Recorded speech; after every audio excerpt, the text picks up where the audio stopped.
राज्यातील रिक्षा आणि टॅक्सी चालकांना मराठीचं ज्ञान असणं अनिवार्य करण्याच्या निर्णयाच्या अंमलबजावणीसाठी राज्य सरकारनं ठोस पावलं उचलली आहेत. परिवहन मंत्री प्रताप सरनाईक यांच्या उपस्थितीत मंत्रालयात आज एक महत्त्वाची बैठक पार पडली.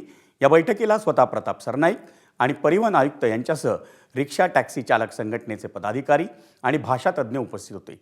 रिक्षा आणि टॅक्सी चालकांना मराठी भाषा शिकवण्यासाठीच्या अभ्यासक्रमाबाबत आजच्या बैठकीत चर्चा करण्यात आली.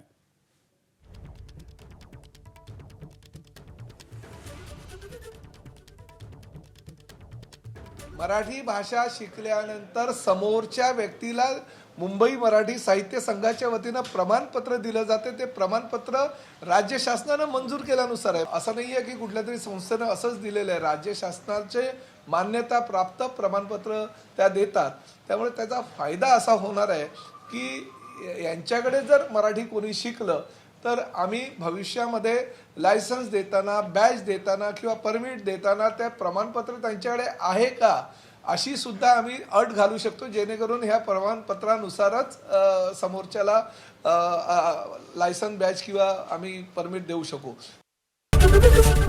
एबीपी माझा, उघडा डोळे बघा नीट.